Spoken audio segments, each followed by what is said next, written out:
Boa noite, boa noite, boa noite. Boa noite para quem é deste horário das 20 horas, toda quinta-feira. Você tem um encontro marcado com o projeto Manuel Filomeno de Miranda. Se é a primeira vez que você está caindo aqui de paraquedas, o que acontece? Nós hoje vamos estudar o nosso encontro 249, o capítulo 9, Trilhas da Libertação. O título é Terapia Desobsessiva. Se você já faz parte da família, seja muito bem-vindo também. Se é a primeira vez, lembre-se, como aqueles que já têm participado de outras vezes, se ainda não fizeram, lembrem-se dos 3 Cs. Dá o joinha, clica lá no joinha, certo? Compartilha este conteúdo com outras pessoas. Comenta, deixa aqui embaixo, boa noite, já está tudo bem. Se você puser boa noite, boa tarde, bom dia, a hora que você for assistir, e colocar gostei, não gostei, fizer um pequeno comentário, o livro é bom, e tudo isso, o algoritmo da plataforma do YouTube reconhece que o conteúdo é pertinente e oferece para um maior número de pessoas. Assine o canal, clica no sininho para você ser informado de novas postagens que sejam feitas, não só aqui nos nossos encontros, como também das 3 palestras públicas da FEAC, tá certo? Além desse YouTube, assine o meu YouTube Espírita, youtube.com/Falcone Espiritismo, faz os 3 Cs lá também, 3 a 4 palestras postadas por semana. Siga o Instagram da FEAC, @FEACnet. Siga o meu Instagram, @FalconeArmando. E aí, nós vamos juntos e misturados e vamos longe. Lembre-se de que o nosso encontro é um encontro também considerado pelos amigos espirituais como mais um culto do Evangelho no lar. Prepare a sua água, a minha garrafinha está ali. Para quê? Para a fluidificação. Não é para você parar o seu culto do Evangelho com a família, não. É mais um, tá certo? E vamos que vamos.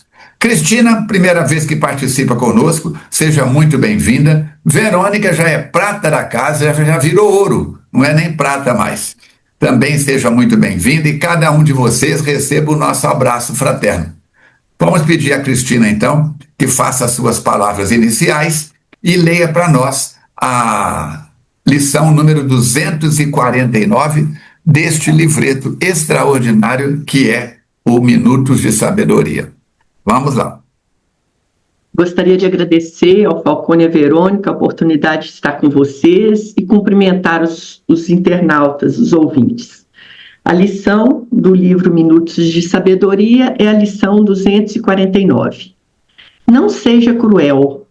Aprenda a ter compaixão daqueles que estão em pior situação que você. Lembre-se daquela máxima do maior dos filósofos. Felizes os misericordiosos, porque eles alcançarão misericórdia. Seja compassivo com os que erram, porque você não sabe quando poderá cometer erro semelhante e gostará que o compreendam e lhe relevem. Releve também e seja misericordioso com quem erra. Vamos fazer a nossa prece. Agradecidos estamos, Deus Pai de amor e misericórdia, por esta oportunidade bendita do estudo, do aprendizado, da ampliação dos conhecimentos que nos ajuda a nos transformarmos diariamente em seres melhores. Agradecendo sempre aos espíritos amigos que nos amparam nesta tarefa, aos companheiros Divaldo e Filomeno e todos aqueles que, unidos nesse momento, começam também a entrar nesse mundo de intercâmbio do mundo físico com o espiritual, para que as informações trazidas pelos companheiros possam nos ajudar na nossa travessia, na nossa jornada. Que possamos, Mestre querido, a cada dia darmos um passo mais firme e mais forte na sua direção, aproveitando essa doutrina tão consoladora que nos acolhe, que nos conforta, que nos ampara e que nos é roteiro seguro para cada vez mais vivenciar o Evangelho do Cristo. Com o coração repleto de alegria, iniciamos o estudo da noite, agradecendo sempre. E aí pedindo muita paz para cada um de nós. Que assim seja. Que assim seja. Suas palavras iniciais, Verônica. Oi, gente, boa noite para todos que estão conosco. É uma alegria ter a Cristina, uma amiga do coração, aqui participando com a gente e que possamos realmente tirar bons proveitos das informações trazidas neste capítulo, que é muito rico. Cristina, não sei se você está ouvindo, quando a Verônica fala, está dando uns chiados? Tá. Tá, tem alguma coisa com seu microfone aí. Vamos lá. Como fazemos sempre, a Verônica vai fazer uma sinopse da lição anterior, um resumo do capítulo anterior, que foi o 248, Serviço de Desobsessão, onde o bicho pegou, como diz a meninada. No capítulo anterior, o instrutor da instituição, ele decide pelo retorno às cirurgias espirituais de natureza psíquica, sem alarde e sem a presença de pacientes. Essa decisão foi levada ao médium Davi, que então resolve se afastar da casa e fundar a sua própria instituição. A próxima reunião mediúnica, que aconteceu após a saída do Davi, é descrita pelo Manuel Filomeno de Miranda sobre o ambiente daquela instituição que nesse momento mudou. E ele relata também a particularidade de cada médium presente naquela reunião. E o instrutor espiritual ressalta que Davi não foi excluído da casa e que ele também não deixará de receber assistência espiritual. Afinal de contas, a assistência espiritual atinge a todos. A decisão de sair dali, de se separar da casa, foi dele. O que são consideráveis nesse momento dessa separação do médium com a casa são os métodos que ele vinha utilizando, que estavam em desrespeito com as leis daquela instituição. E o instrutor diz, então, que ele aprenderá com a vida, qual ocorre com todos nós. Muito bem. Ficou melhor o som? Melhorou. Dando sequência, então, nós entramos hoje no capítulo 9. Nesse mês de novembro, daqui a 2 dias, nós temos um feriado aí. Felizmente, no meu ponto de vista, desagradando a muita gente, vai cair no sábado. Meno male. Que o problema é quando cai numa quinta-feira, numa terça-feira, aí um expressivo percentual de brasileiros adoram, porque emendam e fazem aquela situação toda.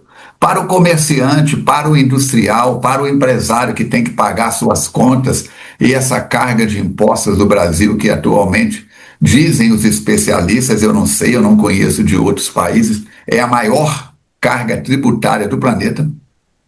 Né? Então, fica um desespero. Por quê? Se as coisas já andam desafiadoras, imagine emendar um sábado e domingo com a terça. Imagine emendar uma quinta com a sexta, sábado e vir essa farofa toda. Vamos, então, agradecer também pelo feriado cair num dia de final de semana. Vamos para o capítulo? Vamos. Voltando ao nosso ambiente, uma jovem frágil, pálida, sentada à mesa, chamou-nos a atenção. Percebíamos o esforço de manter-se concentrada em ideias otimistas superiores nos textos que foram lidos ou nos comentários apresentados. A mente parecia fugir-lhe ao controle e, acompanhando-lhe lentamente a luta, notamos que lhe assomavam do inconsciente atual os conflitos psicológicos que a atormentavam.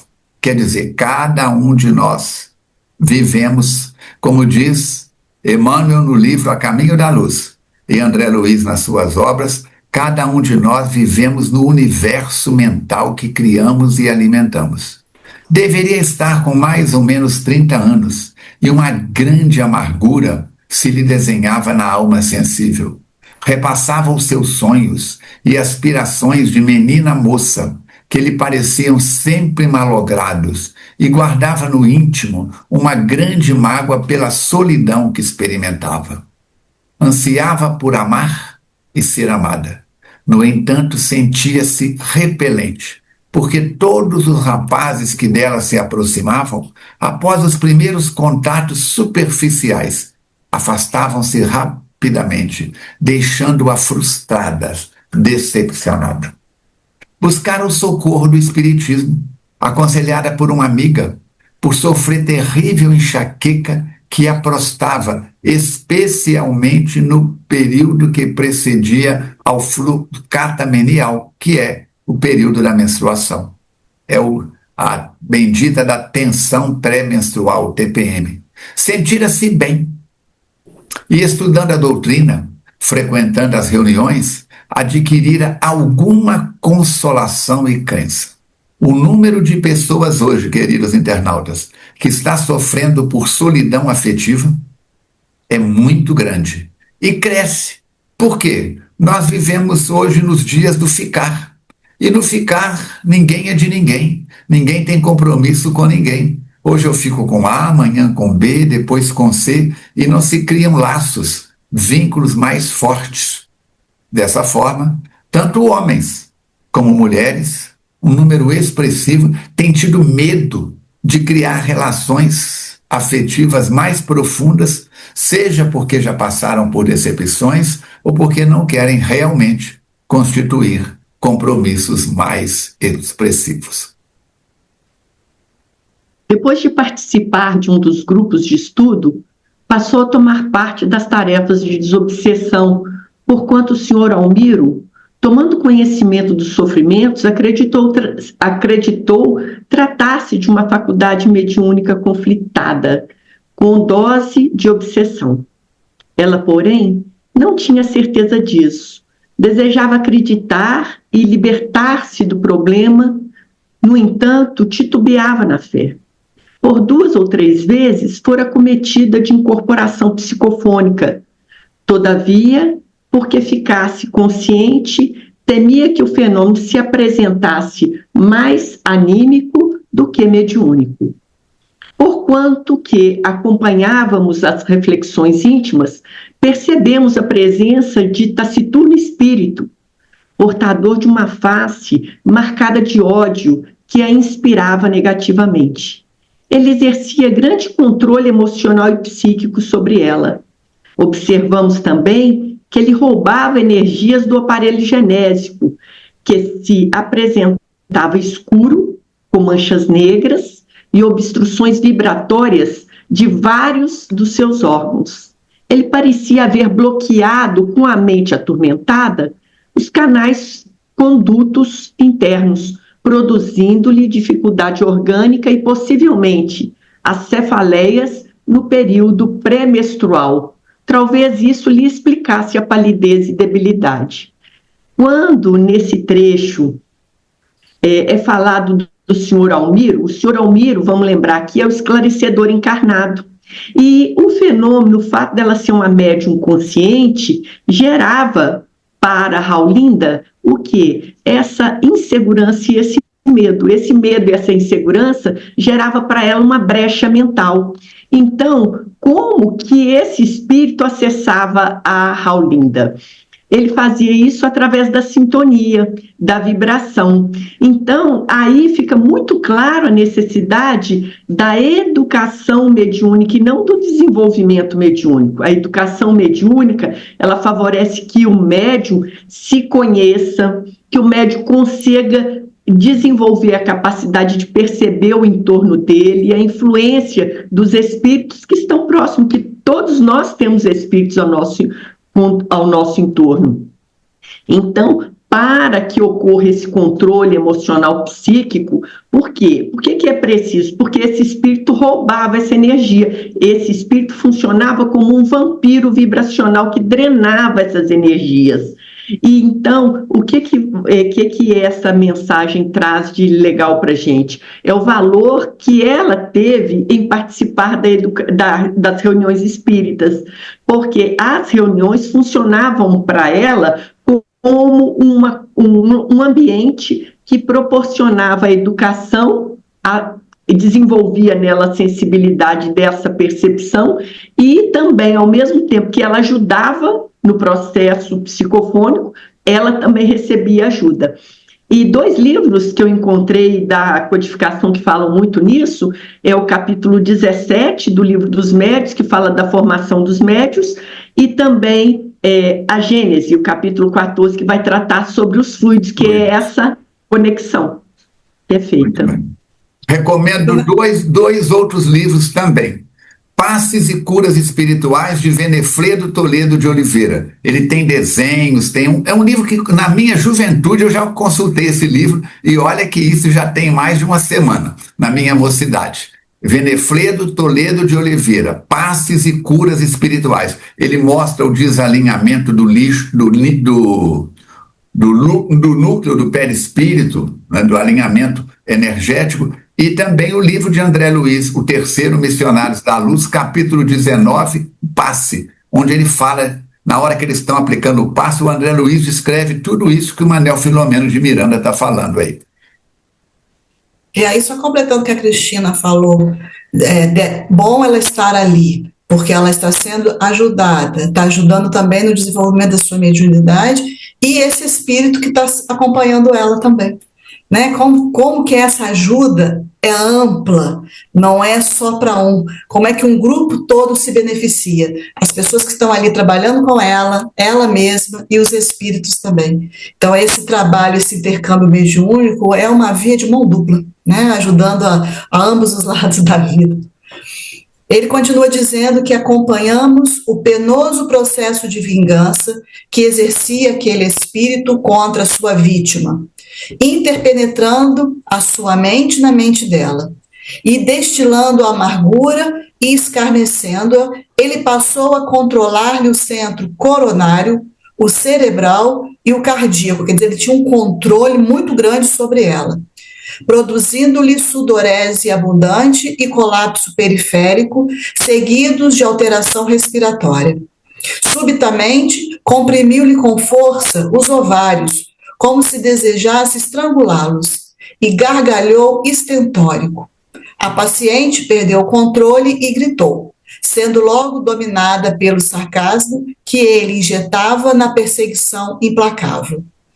Uma observação superficial de quem não está entrosado com os mecanismos mediúnicos catalogaria esse episódio como apenas de natureza histérica, tais as reações físicas e emocionais apresentadas pela jovem. Ela debatia-se atabalhoadamente e, mesmo emulada pelo doutrinador a manter o controle, toda vez que o invasor lhe comprimia a região sensível e enferma, ela sentia dores e gritava, e esses gritos se misturavam com as gargalhadas do espírito que a obsediava e quase convulsões nervosas. Ou seja, a cena que o Manuel Filomeno está descrevendo era realmente uma cena constrangedora e dolorosa. Que situação! É um desafio. A gente vê isso muito comum nas reuniões de desenvolvimento, mais do que educação, do que desenvolvimento da mediunidade, e a coisa é séria.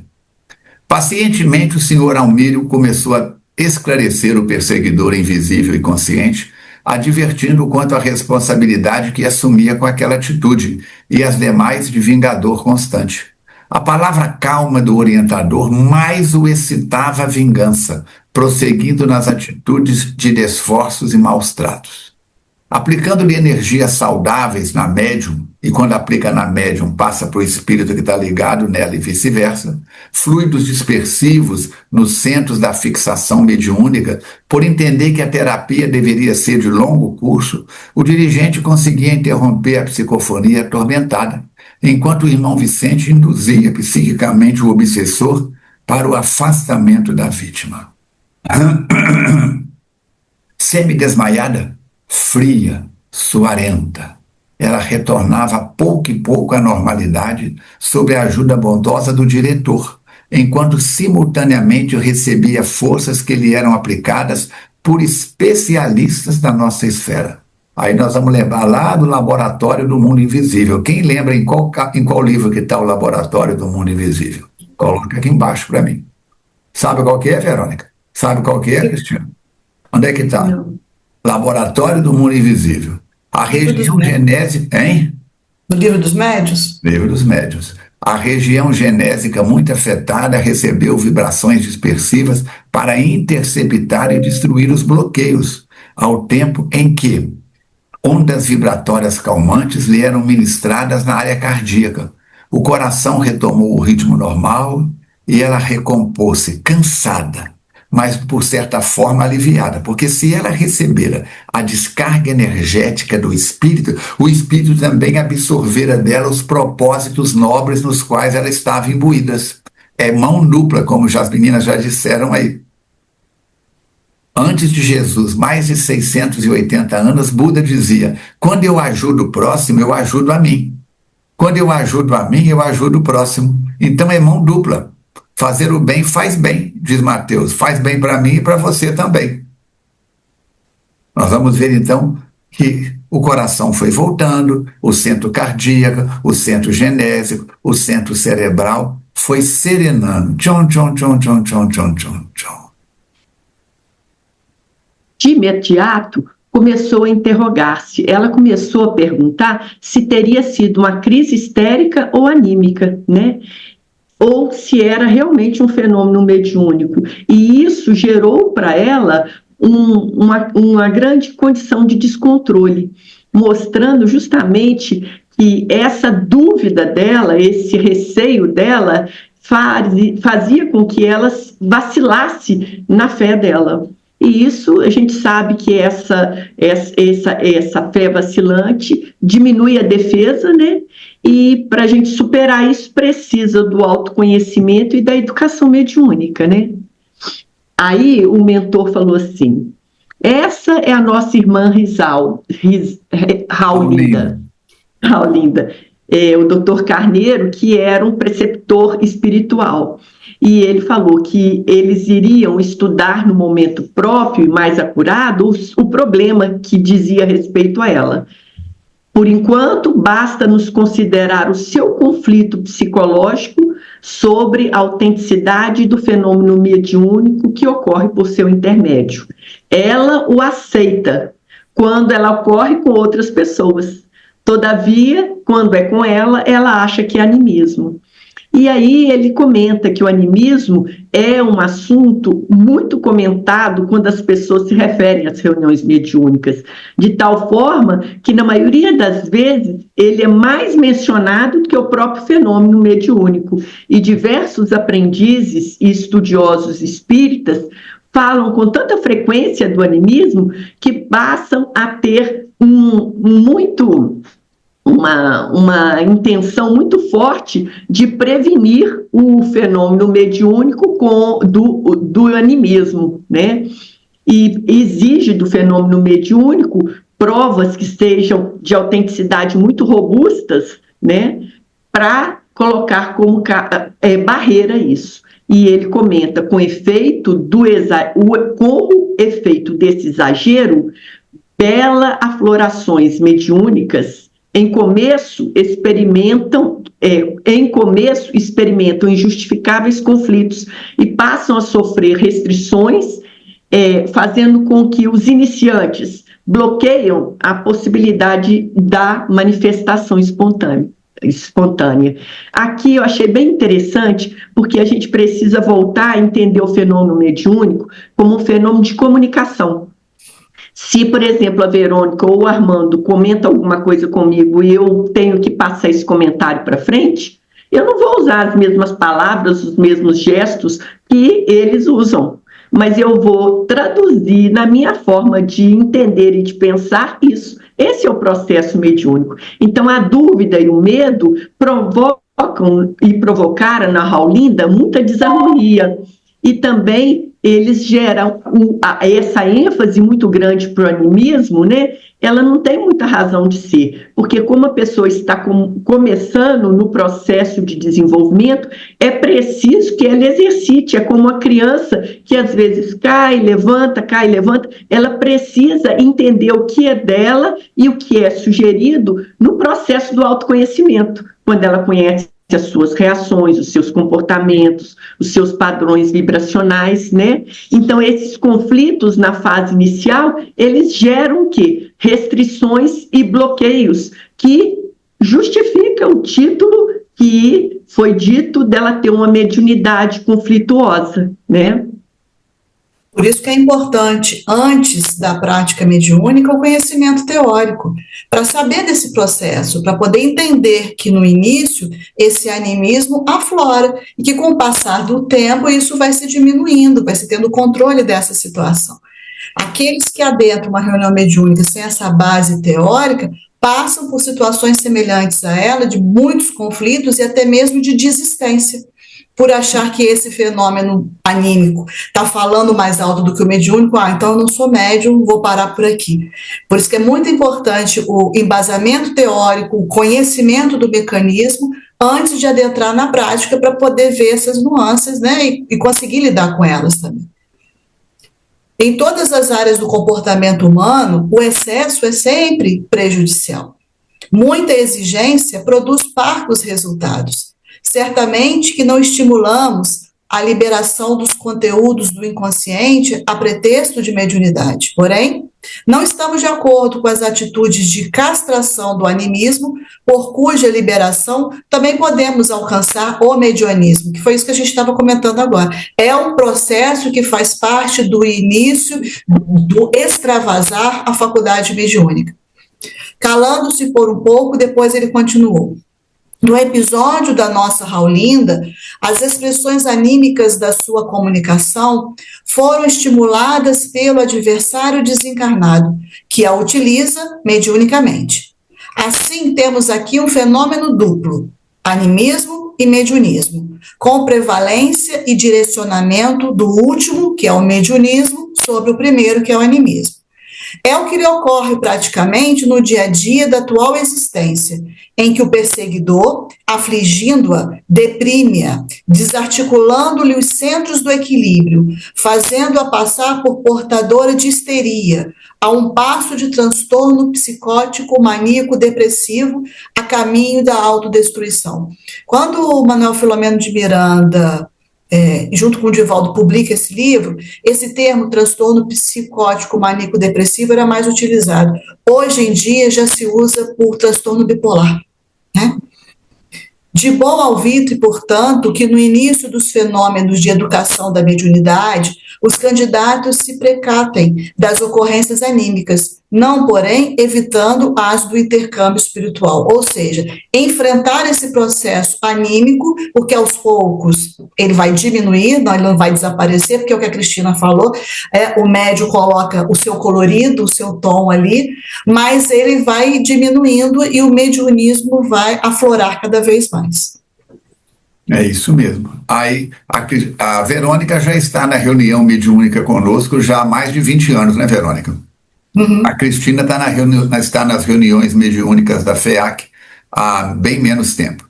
Ela fez parte da última turma de estudos da mediunidade com Fernando Emílio durante 8 meses e está na parte agora prática. Por isso é que quando, na hora da avaliação, Cristina, algumas pessoas vêm, eu não sei se sou eu, se é espírito, fica essa confusão de deixa fluir. Quando você abre uma torneira, primeiro sai a sujidade que está no fundo da caixa d'água e depois a água fica limpa. Quando você põe uma água numa bilha nova, numa talha nova, de início ela vai ter gosto de barro, depois vai trocando, né? Vai mudando toda o gosto, a textura da água. Dando sequência, muito judiciosas as observações do benfeitor, por conta pretexto de não incorrer em erro, abandona-se a ação edificante, receando resultados negativos. O médium genericamente, é todo aquele que se posiciona no meio. Médium quer dizer meio. Imagina que aqui está o mundo espiritual, metaforicamente falando. Aqui está o mundo físico. Ou podem estar no mesmo plano, não tem um acima nem abaixo, não. O médium é quem? É aquele que está no meio. O médium sou eu aqui, ó. Mundo espiritual, mundo físico. O médium sou eu. Se tivesse aqui, ó, eu estou fora, não tenho sensibilidade mediúnica. Aqui eu tenho. Então é aquele que se posiciona no meio e torna-se intermediário de qualquer coisa. Espiriticamente, é aquele que possui aptidão para comunicar-se com os espíritos ou servir de instrumento para que se comuniquem com as demais criaturas, pela psicofonia, pela psicografia, pela pneumatografia, pela vidência, pela audiência, por uma série de situações. Entregar-se de boa vontade durante as reuniões especializadas para educação e o intercâmbio mediúnico é dever de todo aquele que deseja canalizar suas forças parafísicas e faculdades espirituais. Então, fechamos assim o caso Raulinda. Vamos agora analisar outro médium. Agora era Leonardo, dedicado médium espírita que se entregava à comunicação, à psicofonia. Vamos ver quem que é esse Leonardo. O Leonardo, o médium, ele começa assim, contorcendo, né? O espírito atua sobre ele contorcendo, o que denotava um deplorável estado espiritual em que se debatia o comunicante, desferiu um golpe verbal que o caracterizava. Aí o espírito começa a falar pelo médium. Até que, enfim, vocês o expulsaram daqui. Sem a proteção que ele recebe aqui, ser-nos-á mais fácil acabar-lhe com a presunção e o prestígio. Este era um dos nossos programas. Ele está falando daquele companheiro que saiu da reunião. O médium Davi, o cirurgião encarnado. Exato. Agora estabeleceremos novas metas que levaremos de vencida. Estou pessoalmente feliz com o resultado do meu esforço, o que não indica encontrar-me ditoso com a teimosa interferência de vocês no reino dos mortos. Este lado de cá é nosso, e não admitimos que homens da terra nos venham perturbar. Pois é, ele ficou irritado. O que aconteceu com ele? Primeiro, que como a Verônica e o Armando estavam falando antes, nessa interação, o médium tem uma responsabilidade, né? E o comunicante desencarnado, no caso, é aquele necessitado que, como a mensagem de entrada do Minutos da Sabedoria falou, que carece, né, da misericórdia daqueles que vão acolhê-lo, né? Então ele veio desequilibrado, vingativo, dominador, e o esclarecedor vai agora falar com ele, né? Vai falar de forma calma, firme, equilibrada, com autoridade moral e paz interior. Então o senhor Almir vai falar. O senhor Almir agora está sendo inspirado pelo Vicente, que é um trabalhador espiritual. Ele se acercou do médium, que estava calmo, e disse aí: será o caso, então, de dizer que este é o nosso lado? E não nos convém manter submisso ao amigo que está do outro? Não te parece isso? O que ele está falando? Ele está falando isso, que embora os desencarnados nos influenciem, a nossa vontade é que vai determinar se nós vamos acolher ou não aquela influência que vem nos visitar, né? Engraçado. Comigo eu não mexo com você. E o engraçado é que isso é uma coisa até muito comum, os espíritos chegarem na reunião reclamando que nós, encarnados, estamos interferindo em alguma coisa deles. Só que eles também interferem do lado de cá. É uma comunicação, gente. É mão, é via de dois sentidos, né? Eles têm essa visão assim, bem unilateral, né? Claro que não. Aí essa influência, só concluindo isso, e essa influência a essa autoridade do esclarecedor ao falar com ele, é assim, uma autoridade legítima, que decorre dessa firmeza moral dele. E aí a gente vai lembrar da escala espírita, né? Que na escala espírita a necessidade de reunir várias habilidades, né? O amor, a sabedoria, a razão, porque ao reunir isso, nós temos mais condição de acolher, de compreender a pessoa que está numa condição mais vulnerável. E esse espírito comunicante, ele reivindica o território de influência dele. Aquele é meu local, meu território de influência. Eu que mando no pedaço. Só que tem que essa influência dele, ela é restrita pela vontade de quem está ali ou não, né? De acolher ou não o que ele está sugerindo. Ele então reage dizendo, claro que não, porque é sabido que os mortos é que conduziram sempre os vivos, né? E o doutrinador diz, certamente, mas conduzir não é o mesmo que perturbar, injuriar, afligir, levar ao desespero. Jesus é o nosso condutor e o faz para o nosso bem, jamais para a nossa aflição. Ele é igualmente o seu condutor, que talvez você não perceba por se haver extraviado, enquanto ele prossegue insistindo em favor de sua recuperação e equilíbrio. E aí ele responde, eu não estou desequilibrado, sou consciente e livre, ajo porque sei o que é mais favorável e benéfico para mim. Tenho créditos que estão em pendência e os desejo. Como meu devedor tenta me escapar à regularização do compromisso, eu lhe sigo no encalço. O meu problema é com Davi, de início, e por extensão com os senhores. Felizmente, expulsaram-no daqui e fizeram bem.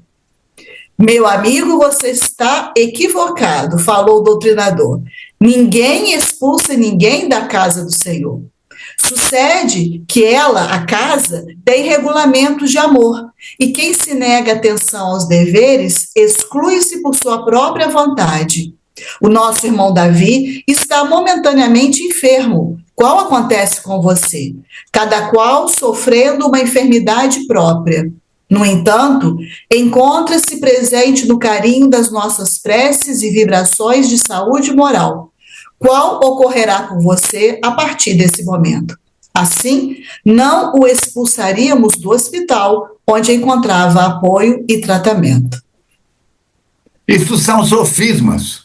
O importante é que ele está por conta própria do seu triste dominador cirurgião, qual, por sua vez, está muito comprometido também com os gênios.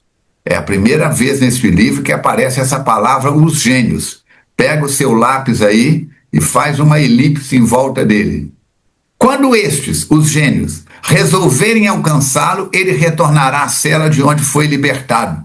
Ambos, o médico e o seu enfermeiro, são foragidos da justiça, e nós somos meirinhos, que nos encontramos, podendo não apenas notificá-los, mas também submetê-los à disciplina e à punição.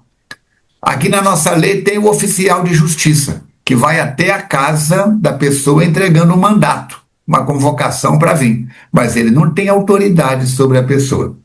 Em Brasília nós temos o Supremo Tribunal Federal, que está agindo de maneira inconveniente em vários assuntos, extrapolando a sua área de ação. Para quê? Para mais poder e mais desequilíbrio. Então nós temos que ter muito cuidado, porque como é que o Falcone está administrando a vida dele? Como é que a Cristina e a Verônica estão administrando a vida dela? É muito fácil falar de fulano, de Beltrano, mas quando fala para lá tem 3 dedos na nossa direção. A única justiça invariável é a que procede de Deus, diz o esclarecedor.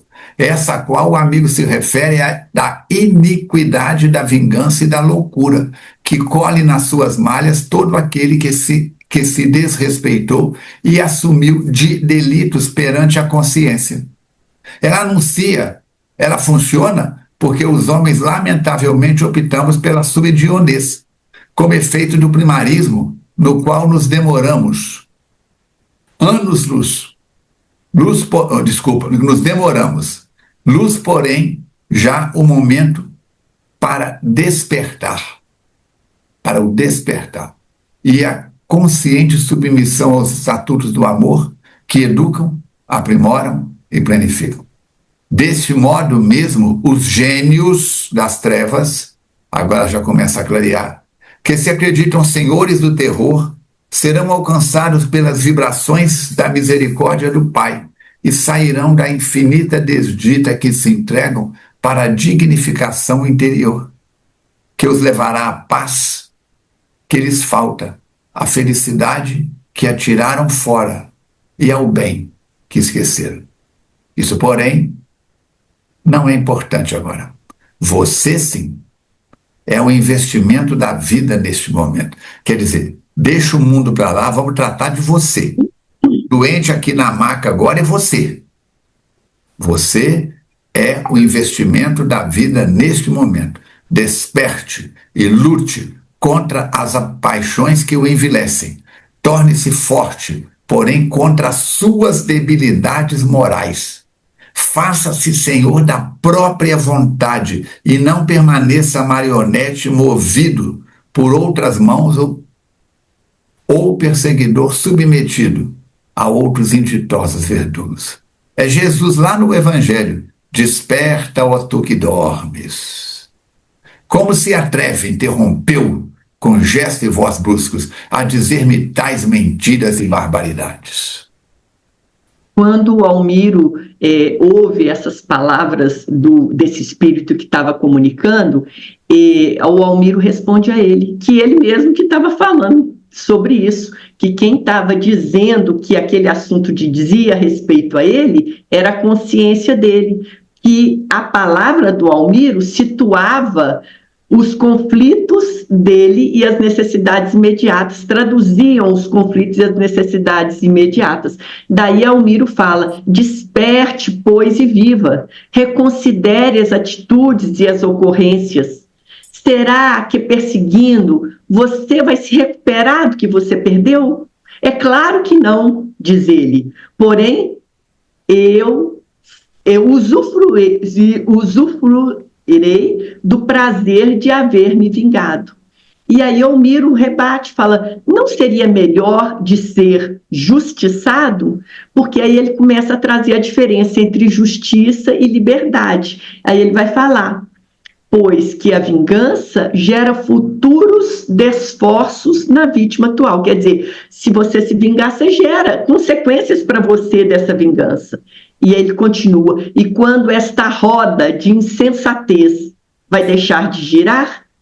Quando passar o prazer, o gozo da cobrança, que sempre é curto na duração dele, você vai encontrar um vazio, vai se sentir desmotivado. Já imaginou o caminho que você terá que percorrer a partir daí? O tempo que você está gastando com isso e as complicações que você terá que resolver depois disso? Então, ele fala, o Almiro chama ele a essa responsabilidade. Agora é o seu momento de liberdade. O dele, o do Davi, virá depois. Ninguém foge indefinidamente à consciência, nem às leis da vida. Aí ele fala, o Espírito vai falar: se eu desistir, outros que aguardam a vez para vingar, né, tomarão o meu lugar no lado deles. Então, aí vem muito legal uma situação, né, que é abordada na questão 621 do Livro dos Espíritos, aonde está escrita a lei de Deus, que é na consciência. Então, todos nós temos o registro daquilo que é certo e que é errado, e na medida em que a gente se instrui, que a gente aprende com a vida, com as experiências, com os desafios, nós vamos alinhando essa consciência com as leis naturais, né? Então, aí ele vai fazer a diferença entre a liberdade e a escravidão, falando da lei de causa e efeito, que toda causa tem um efeito e o retorno é uma consequência. Então, quando a gente adota hábitos, né, nós temos consequência desses hábitos. Então, qual é a liberdade de vingar, né? não tem uma liberdade, porque tem uma consciência. A melhor liberdade é aquela que eu me torno melhor, que eu me alinho com as leis naturais, as leis de Deus, porque aí as consequências vão ser consequências favoráveis. É que está no livro Céu e Inferno, né? As penas futuras, né? E essa escravidão, que é essa escravidão? É a escravidão com as paixões, né? A escravidão com o ressentimento, que toda vez que eu lembro daquele fato, eu fico novamente sentindo as mesmas emoções, né? E aí, e quando ele fala que se ele desistir, outros vão ocupar o espaço dele, está falando da competição do mal, da dominação, né? Da lei de sintonia e da responsabilidade coletiva, que esse grupo que se arbora a fazer justiça com as próprias mãos traz para ele, gerando uma roda, né? Infinita, um círculo fechado, vicioso, né, de desgaste do tempo e também de vazio interior. Então, por isso que todos nós vamos ter que voltar para esse caminho do bem. E a decisão é a gente, né? A decisão, o livre-arbítrio é a gente que tem, né? Ele continua dizendo: não se preocupe com isso. Não estamos aqui para isentar de culpas o nosso médium e vigilante. O nosso interesse é com você, primeiramente, e por extensão com ele e com toda a humanidade. Quando alguém se liberta do mal, o mundo se libera da sombra. E quando se algema, a sociedade também se aprisiona. Aproveite este momento, propôs Jesus ao moço rico, que o buscou, porquanto amanhã talvez seja tarde demais. E foi o que aconteceu, né? O rapaz recusou-se a seguir Jesus e perdeu a mais excelente oportunidade da sua existência.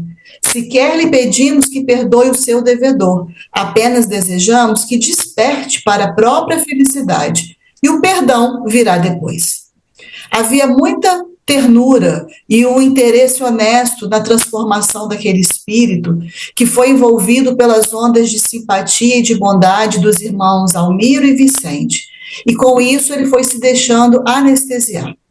Agora durma, concluiu o amigo, a fim de despertar em outro estado de emoção. Esqueça por enquanto os ressentimentos e abra-se ao amor de Deus, a possibilidade de ser feliz. Durma em paz, meu irmão. O comunicante, então, diminuiu a tensão emocional e adormeceu no médium. Desenovelando-se do instrumento delicado, os cooperadores o desligaram. O que é desenovelar? Como é que você enrola a linha num carretel? Progressivamente. Então, desenovelou-se. Delicado, no instrumento delicado. Os cooperadores o desligaram e removeram para outro lado da sala, de modo a recambiá-lo logo depois ao hospital de refazimento, onde iria despertar e recomeçar as experiências de iluminação. Percebendo minha surpresa ao desfecho do diálogo entre o obsessor e o dirigente, o doutor Carneiro, que cooperava nas atividades, aproximou-se e disse-me: Filomeno, o amor é a força motriz do universo, a única energia que ninguém opõe resistência, o refrigério para todas as ardências da alma, o apoio à fragilidade e o mais poderoso antídoto ao ódio. Mais que palavras, é vibração amorosa do nosso Almiro confirmou-lhe os conceitos de paz e renovação propostos ao sofredor.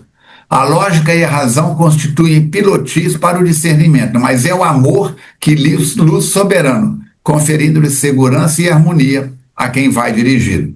Esse amor aí é aquele amor que está na epístola de Pedro, o amor que cobre a multidão dos nossos pecados. Se eu chego perto de uma pessoa interessante e digo eu te amo, pode até ser um amor sincero, mas muitas vezes pode-se estar amando a anatomia física da pessoa, o dinheiro, a cor dos olhos, o encanto da voz. Pode ser um encantamento.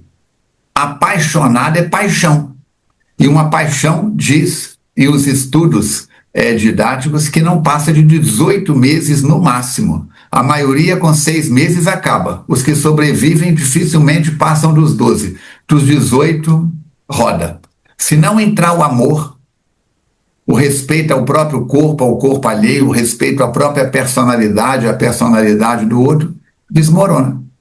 É o amor que sustenta os momentos difíceis no relacionamento, entre cônjuges, entre pais e filhos, entre irmãos, entre amigos, entre vizinhos e tudo mais. Entre nações. Entre nações. A guerra acontece, por quê? Porque há falta de amor de uma das partes ou das duas. Então, vamos pensar neste amor aí com muito carinho. Amor ligado àquela paz de Jesus. A minha paz vos deixo, a minha paz vos dou. Aí o Almiro continua a falar com o Espírito que quando a gente vivencia no cotidiano pensamentos, palavras e atos postulados no amor, atinge a meta fácil, e é essa meta que ele se refere, é a sintonia com o Pai.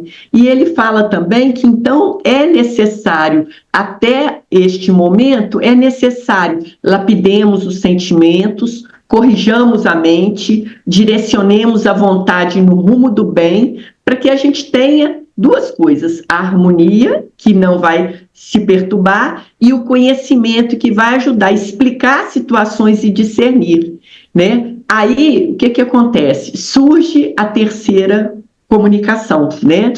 Nesse inteirinho, o obsessor se aproxima do médium, né? O médium Francisco, e fala de uma voz muito, muito raivosa. Ele fala assim: quem me chamou? Você me chamou? Dirigindo, ele estava se dirigindo ao senhor Ramiro. Eu vim porque eu quis, eu sou livre e poderoso, eu governo parte das furnas onde me acolho, sou obedecido e sou temido. O que você quer de mim? Eu não me recordo de te conhecer. Então, o que acontece agora? Primeiro, tem a finalização da comunicação anterior, onde vem a orientação do pensamento, da palavra e do ato para compor um padrão vibratório estável, criando uma sintonia de harmonia e também resgatando o motivo existencial, que é da gente se transformar, da gente se modificar, né? E aí a gente lembra daquela mensagem de Kardec, que é: espíritas, amai-vos, espíritas instruídos. O conhecimento ajuda e a prática também. Então é isso que ele está falando, que a prática diária do amor, ela é transformadora, porque ela cria um campo energético onde a vontade faz com que permaneça esse campo energético de harmonia, né? Então, as experiências mediúnicas, e aí não só dentro dos centros espíritas, mas na vida da gente no cotidiano, elas são constituídas de desafios, e os desafios, eles retratam oportunidade da gente aprender e da gente amadurecer também. E aí o Filomeno diz que ele vê o Fernando se acercar desse médium que agora está em transe e aplicar-lhe energias amortecedoras. Para quê? Para diminuir um pouco o furor daquele espírito. O amigo Fernando, que é esse que se aproxima, havia se afastado dias antes do serviço, levado por interesses que não me cumpria indagar, porque o Filomeno sempre gosta de perguntar sobre tudo, né? Nessa hora aqui ele ficou caladinho, não perguntou nada. E agora ele chegava e se fazia presente no instante de atendimento àquele rebelde espiritual. E quando o doutrinador se aproximou para o diálogo, foi o Fernando quem o inspirou mais diretamente. E de alto significado em reuniões dessa natureza é a sintonia mental, moral e espiritual entre aquele que dirige no plano físico e os responsáveis espirituais pela tarefa, porquanto a identificação dos comunicantes e o diálogo com eles muito dependem dessa afinidade. É um recadinho aqui para os dirigentes de reunião mediúnica, né? Qualquer tentativa precipitada, sem uma clara percepção de propósitos, põe a perder grandes esforços empenhados até o momento, que é a parte final de dias e até de meses, para ser conseguida a remoção da entidade do seu lugar e ser trazida para aquela reunião, para esse intercâmbio libertador. Fica aí a responsabilidade, como disse a Verônica, de todos que participamos da reunião. A gente não sabe o trabalho hercúleo que os espíritos têm para conseguir tirar esses espíritos das regiões em que residem e trazê-los até a reunião.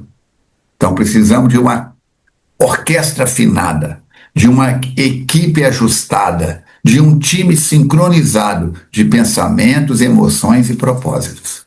O senhor Almiro agora era o protótipo do médium esclarecedor, porque unia-se ao conhecimento espírita os dotes morais de que era investido, e muito sensível à inspiração dos mentores.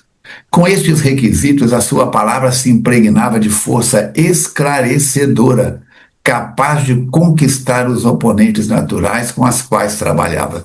As palavras dele são jatos de luz que entram na treva que está envolvendo o espírito. Essa sala está iluminada, mas se eu acender mais 10 lâmpadas aqui, fica mais iluminada. Sim, nós o chamamos, porque necessitamos do amigo. Reconhecemos a força magnética e sabemos que a sua presença aqui é espontânea, tanto quanto respeitando-lhe a liberdade. Sentimos-nos tranquilos para esse diálogo que nos é pessoalmente valioso. E o que deseja de mim? Inquiriu com arrogância. Por que me perturba a paz? Não é a paz. Por que me perturba aquilo que eu estava fazendo? Não era paz. A gente está vendo só um lado da moeda. Nós não estamos vendo o outro lado da moeda. E aí o Almiro vai falar dos espíritos que habitam as furnas. Ele fala assim, o nosso desejo não é de perturbar, mas de entendimento. Quanto a mim, não sou muito importante. Como o amigo deve ter percebido, eu me dedico à terapia espiritual em favor dos que sofrem, estão perseguidos e desequilibrados. Aí ele pergunta, e o que eu tenho com isso? Administro a minha área com severidade, porque sou justo. E quem deve é obrigado a pagar. Assim sendo, somente vem à minha região quem está em curso na lei da sintonia. O espírito atrasado é um animal e desta forma será tratado e submetido pela força.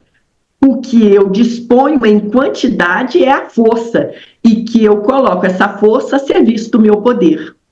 E aí ele vai falar, o dialogador com ele vai falar, nisto não concordamos, olha só, pois o ser mais poderoso que veio à Terra usou o amor como instrumento de triunfo.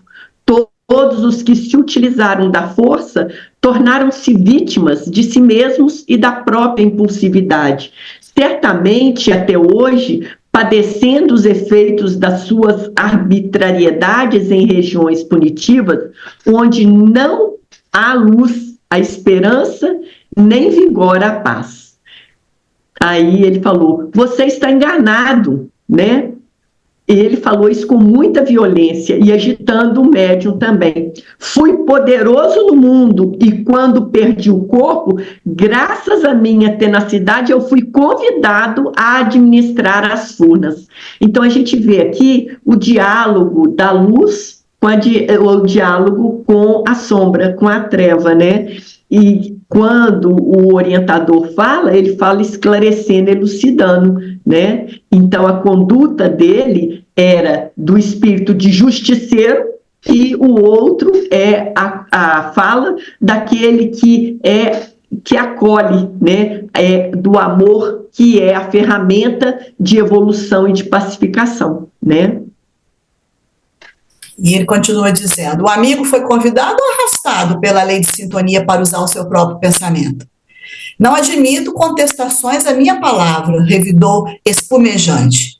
O semblante contraído do médium era um símile perfeito da face do justiceiro que incorporava. Então, a face do médium transformou-se na fisionomia daquele espírito que estava ali muito embrutecido. Fortemente influenciado por Fernando, o dirigente, sem receio ou desejo de afronta, respondeu. A palavra do amigo tem valor, que você próprio lhe atribui. Aqui na casa de Jesus, a palavra incontestável é a dele, única a manter-se a mesma ao longo de quase 20 séculos. Ademais, a sua é a força da paixão primitiva, que atemoriza os fracos, que perturba os culpados, e não a nós. Estamos então em campos opostos de luta, e eu sou um perigoso inimigo. Não creia. Tudo converge para Deus. Todos os rios desaguam no mar. Até mesmo o aparente mal. do qual a vida extrai o bem, que é permanente, enquanto o outro é sempre transitório. Igualmente não o temos, nem jamais o consideraremos um inimigo. A ignorância gera adversários, e o conhecimento da verdade produz irmãos. Convidamo-lo a vir aqui, com o objetivo de intercambiar ideias, porque é chegado o momento em que a luz penetrará a treva e a agressividade será substituída pela concórdia, prenunciadora da paz.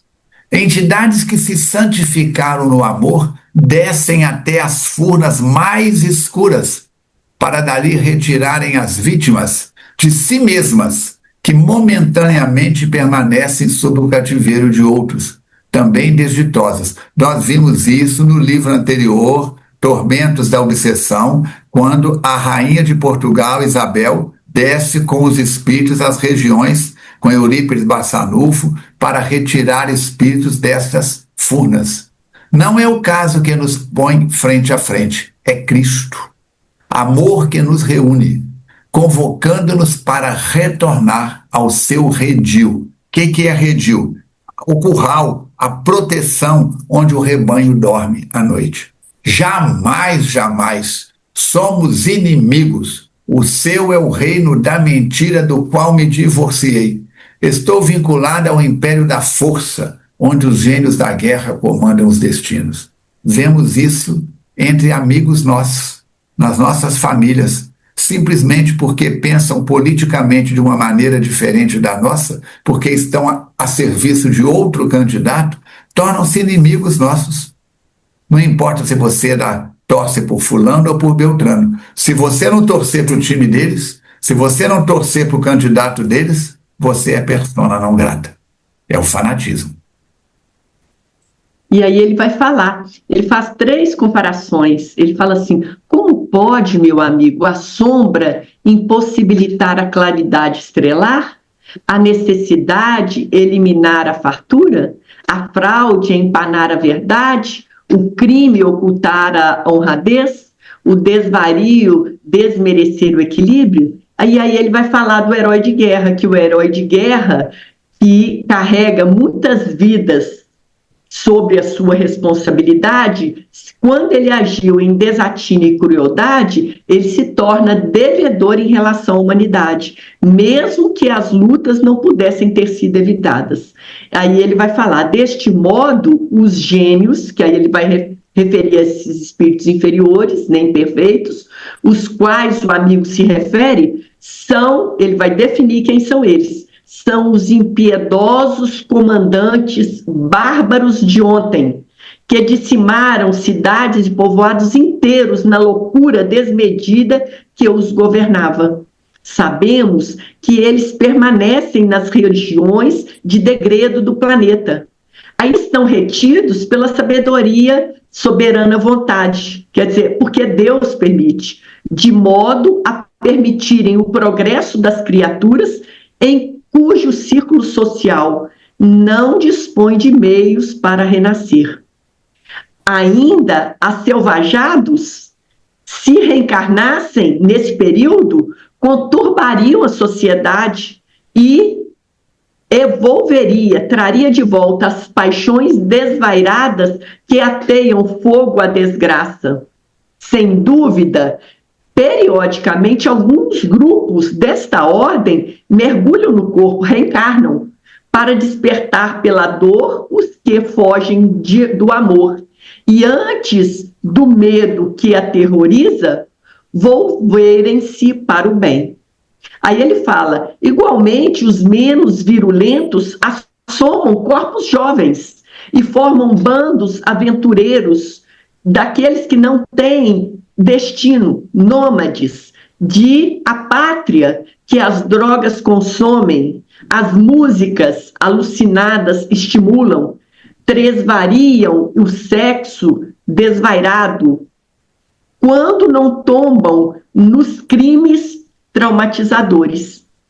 Aí ele pergunta, esta é sua visão de vida? Né? Nós somos, aí ele fala o que acha que ele é, esse espírito inferior que está comunicando. Nós somos o braço longo da divindade violenta, disciplinando os que afrontam a ordem e se ocultam na hipocrisia. Aqueles que vêm até nós fazem-no por vontade própria e erram espontaneamente. Aí ele corrige o que ele estava falando, ele fala assim: não será que são induzidos pela sua mente e por outras mentes que controlam a distância? Realmente a lei da sintonia vige em toda parte. Os semelhantes se atraem, vivendo o mesmo clima e as mesmas aspirações. Aqui temos um exemplo. Em sintonia com Jesus, atraímos o amigo a esta comunidade, dizendo dele: você está aqui porque nós somos amigos de Jesus e trouxemos aqui. E ele continua: porque intimamente você está desejoso de se libertar do labirinto qual se perdeu. Talvez você nem perceba, nem esteja consciente dessa sua necessidade, mas logo ela vai se transformar numa aspiração máxima do objetivo, foco da sua existência. O mal cansa tanto quanto o prazer satura. E quando este se deriva daquele, sufoca.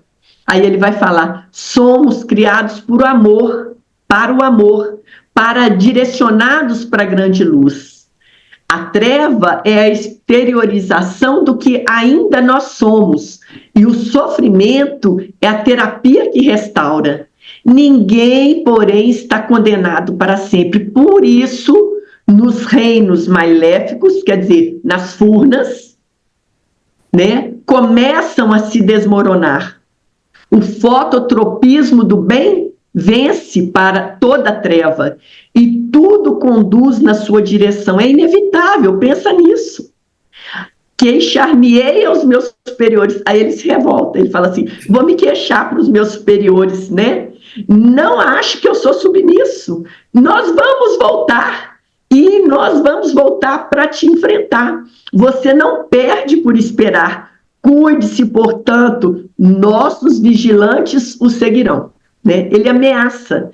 Então aí nós temos duas visões: a visão defensiva do dirigente, que acolhe, que convida, que esclarece, e a visão dos gênios, que são os habitantes das furnas, autoritários, executores de ordem, disciplinadores, né? Então essa lição, que a verdadeira justiça precisa de harmonia. Por que precisa de harmonia? Para ver o processo educativo daquele que equivoca, que se engana, que erra, e para que ele possa fazer a sua caminhada, a recomposição da sua caminhada através da reparação.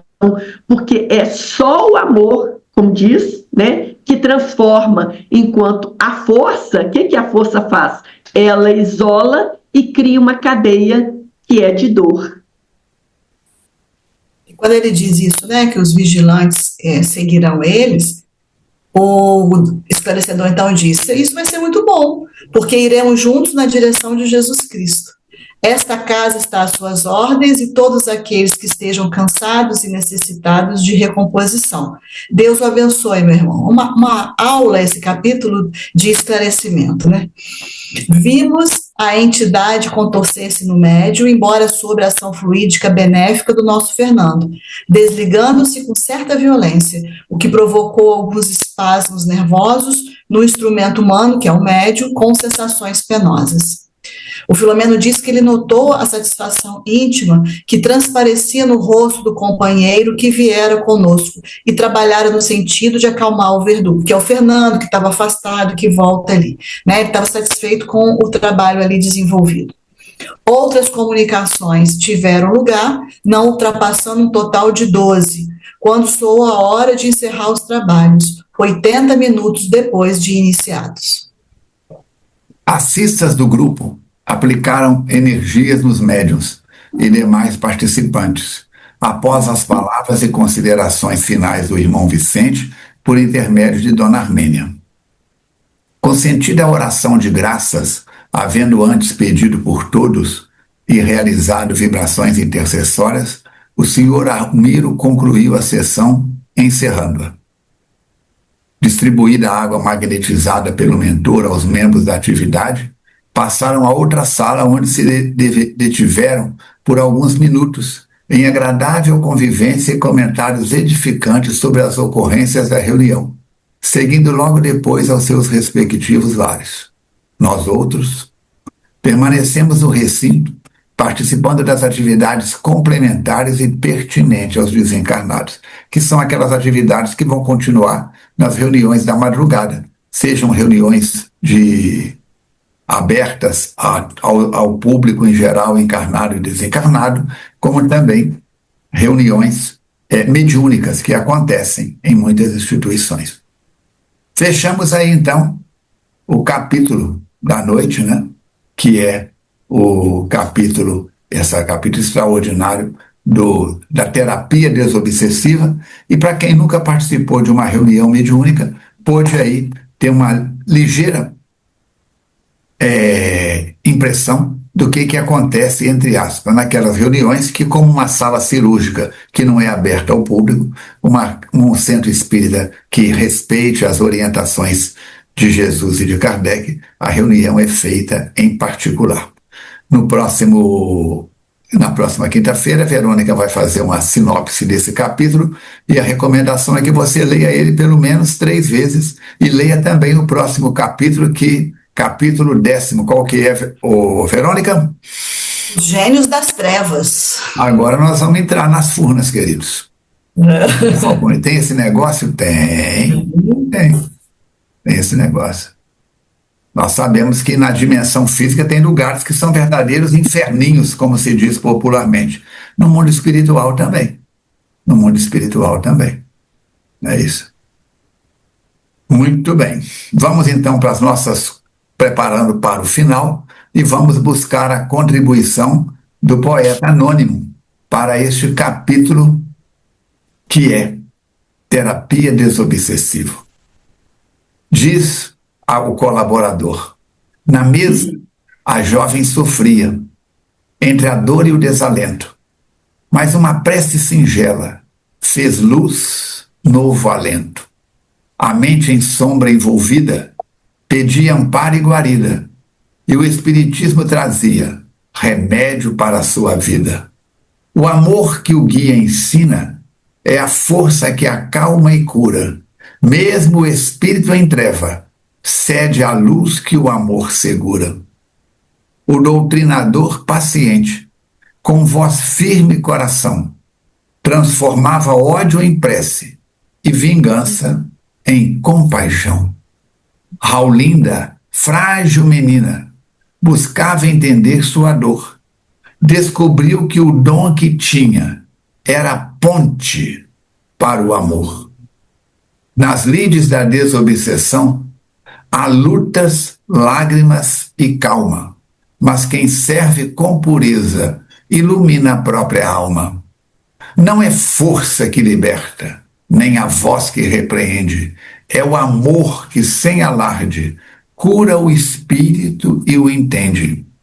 Mesmo o irmão revoltado, preso ao ódio e ao poder, aos poucos, no verbo terno, começa a se enternecer. Nas furnas da dor e engano, Jesus chega manso e bom, chamando os corações puros a reerguer-se do chão. Amor é a grande terapia que o Cristo nos vem mostrar. É luz que vence a vingança, é vida a nos libertar. Se a dor visita o teu peito, internauta, preste atenção. Se a dor visita teu peito, não te deixes abater, pois Jesus, com terno afeto, vem teu pranto recolher. Nenhum mal dura para sempre. Não há treva que resista. O amor é o sol nascente no coração que o conquista. Sigamos firmes na estrada, entre lutas e clarão. Quem perdoa e ama sempre, já começa a evolução. Então vamos dar o primeiro passo. Vinde a mim todos vós que estáis aflitos e sobrecarregados, e eu vos aliviarei, porque leve é o meu fardo, suave é o meu jugo. Vamos pensar nisso. Ai, Falcone, eu estou enfrentando uma obsessão. Ai, Falcone, eu estou enfrentando um desespero. Ai, Falcone, eu estou enfrentando uma tempestade. Não há bem que sempre dure, nem mal que nunca se acabe, diziam os antigos. Verônica, suas palavras finais. Agradecendo aos internautas que nos acompanharam aí nesse estudo tão rico de informações, agradecendo aí a Cristina também, a presença dela que abrilhantou o nosso encontro de hoje, e contando com vocês para a próxima semana, e leio bem o capítulo, porque também será um capítulo bem denso, né, que vai trazer aí as características desses gênios das trevas. Então vamos nos preparar aí para o próximo capítulo. Cristina, muito boa a sua presença, que você possa voltar oportunamente, e vamos que vamos, juntos e misturados. Suas palavras finais. Eu queria agradecer, não só a vocês, mas agradecer ao Filomeno de Miranda e ao Divaldo Franco por essa lição tão linda.